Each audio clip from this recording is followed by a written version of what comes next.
Yes, a 15 amp device can be placed on a 20 amp circuit according to the National Electrical Code. The National Electrical Code permits overcurrent protection devices, which are circuit breakers or fuses, to be rated up to the ampacity of the circuit wiring. Ampacity refers to the current carrying capacity of a conductor, typically expressed in amps. In this situation, if the circuit wiring is rated for 20 amps, a 20 amp circuit breaker or fuse is allowed. However, it is essential to understand that the downstream devices, specifically the outlets and switches, must be rated for the maximum current draw of the connected loads. This means that the devices must be able to safely handle the amount of current that the appliances or equipment plugged into them will draw. In the specific scenario, the outlet is rated for 15 amps. This rating indicates the maximum amount of current that the outlet can safely handle. Therefore, it is considered appropriate to use this 15 amp rated outlet on a 20 amp circuit, provided that the circuit wiring itself is rated for 20 amps and protected by a 20 amp overcurrent device. The number 14 American wire gauge wire used in the outlet is rated for 15 amps. The screws on the outlet can also accommodate number 12 American wire gauge wire, which is rated for 20 amps. The push-in connections on the outlet are rated for 15 amps. Therefore, the outlet is considered suitable for use on a 20 amp circuit, even though it has a 15 amp rating. It is crucial to ensure that the wiring and overcurrent protection are properly sized to prevent overheating or fire hazards. The overcurrent protection device, such as a circuit breaker or fuse, is designed to trip or blow when the current exceeds the rated ampacity of the circuit wiring. This protects the wiring and connected devices from damage caused by excessive current flow. When using a 15 amp outlet on a 20 amp circuit, it is important to be mindful of the loads that are connected to the outlet. Avoid plugging in appliances or equipment that draw more than 15 amps, as this could overload the outlet and potentially create a fire hazard. Firstly, always consult the National Electrical Code and local electrical codes for specific requirements and regulations in the area. The electrical codes may vary depending on the location, so it is important to comply with the applicable codes. Secondly, ensure that all electrical work is performed by a qualified electrician. A qualified electrician has the necessary knowledge, skills, and experience to safely and correctly install electrical wiring and devices. Thirdly, regularly inspect electrical outlets and wiring for any signs of damage or wear. Damaged outlets or wiring should be replaced immediately to prevent electrical hazards. Fourthly, use surge protectors to protect sensitive electronic equipment from voltage spikes or surges. Surge protectors can help to prevent damage to computers, televisions, and other electronic devices. Fifthly, avoid overloading electrical circuits by plugging too many appliances or equipment into a single circuit. Overloading a circuit can cause the circuit breaker to trip or the fuse to blow. Sixthly, use ground fault circuit interrupters in wet or damp locations, such as bathrooms, kitchens, and outdoor areas. Ground fault circuit interrupters can help to prevent electrical shock by detecting ground faults and interrupting the circuit. Seventhly, keep electrical cords and wiring away from water and other liquids. Water can conduct electricity and create an electrical shock hazard. Eighthly, never attempt to repair electrical equipment or wiring unless you are qualified to do so. Electrical work can be dangerous, so it is important to leave it to the professionals. Ninthly, turn off the power to a circuit before working on any electrical wiring or devices. This can help to prevent electrical shock. Tenthly, use the correct size and type of wire for all electrical installations. The wire size should be appropriate for the ampacity of the circuit. The National Electrical Code Table 310.15b16 provides ampacity ratings for various wire sizes and insulation types.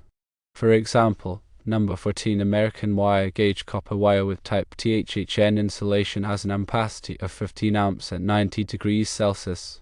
Number 12 American wire gauge copper wire with type THHN insulation has an ampacity of 20 amps at 90 degrees Celsius. Number 10 American wire gauge copper wire with type THHN insulation has an ampacity of 30 amps at 90 degrees Celsius. These ampacity ratings are based on specific conditions and may need to be adjusted based on the installation method and ambient temperature. When selecting wire for an electrical installation, it is important to consider the following factors. Firstly, the ampacity of the circuit. Secondly, the length of the wire run. Thirdly, the voltage drop. Fourthly, the ambient temperature. Fifthly, the installation method. And sixthly, the type of insulation. The ampacity of the circuit is the maximum amount of current the wire will need to carry. The length of the wire run is the distance that the wire will travel from the power source to the load. The voltage drop is the decrease in voltage that occurs along the length of the wire. The ambient temperature is the temperature of the surrounding environment. The installation method is the way that the wire is installed, such as in a conduit or exposed. The type of insulation is the material that surrounds the wire and provides insulation. To calculate the appropriate wire size for an electrical installation, you can use the following formula. Firstly, determine the ampacity of the circuit. Secondly, determine the length of the wire run. Thirdly, determine the allowable voltage drop. Fourthly, determine the ambient temperature. Fifthly, determine the insulation method. Sixthly, determine the type of insulation. Seventhly, use the National Electrical Code Table 310.15b16 to find the ampacity of the wire based on the wire size, insulation type, and ambient temperature. Eighthly, calculate the voltage drop using the following formula. Voltage drop equals 2 times the length of the wire run in feet times the current in amps times the resistance of the wire in ohms per 1,000 feet divided by 1,000. Ninthly, ensure that the calculated voltage drop is less than the allowable voltage drop.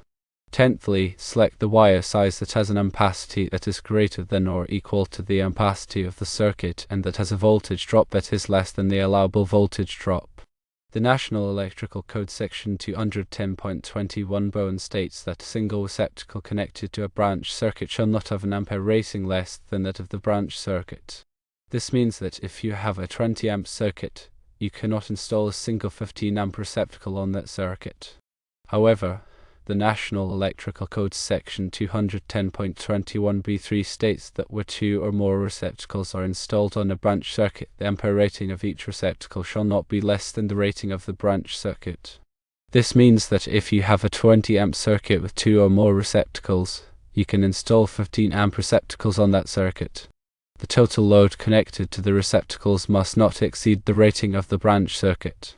The National Electrical Code Section 210.23a states that 15 and 20 amp branch circuits shall be permitted to supply lighting units or other utilization equipment or a combination of both. The rating of any one cord and plug connected utilization equipment not fastened in place shall not exceed 80% of the branch circuit ampere rating. This means that on a 20 amp circuit, you can connect cord and plug connected equipment that draws up to 16 amps. The sum of all cord and plug connected equipment on the circuit must not exceed 20 amps. The National Electrical Code Section 210.24 provides a summary of the requirements for branch circuits.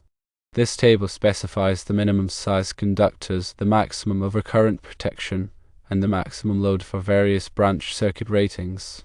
For example, a 15 amp branch circuit requires number 14 American wire gauge copper wire, a 15 amp overcurrent protection device, and can supply a maximum load of 15 amps.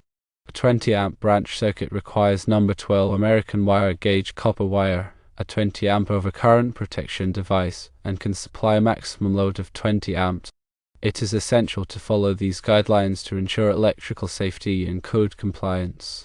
It is also important to note that electrical codes and regulations can change over time, so it is always best to consult the latest version of the National Electrical Code and local electrical codes.